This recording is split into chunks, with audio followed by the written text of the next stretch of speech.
In today's video, I'm going to teach you how to create a Typeform account and complete the onboarding survey. We'll walk through setting up your account on Typeform from scratch and answering the short questionnaire that helps tailor the experience to you. Keep your web browser open and follow along. First, head to typeform.com. Once the homepage loads, look for the Sign Up button, usually at the top right. Click that and you'll see a few options to create your account. You can continue with a Google account, a Microsoft account, or sign up with an email address. I'm choosing Google here because it's quick and secure, but choose whichever option you prefer.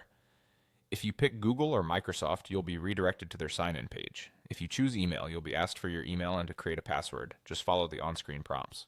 Now select the account you want to use and click Continue. If your browser asks you to confirm permissions, review what's being requested and proceed. This connects your chosen account to Typeform so you can sign in easily in the future. Make sure you're doing this on a trusted device and network.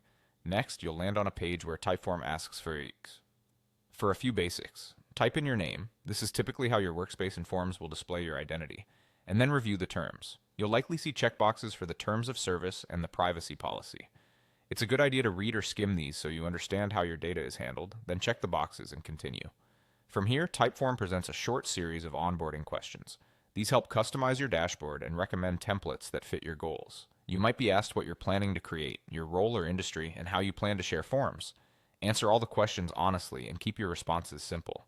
The more accurate your answers, the better the suggestions you'll get later. If you're unsure about something, choose the option that feels closest to what you need. You can always explore different features once you're inside.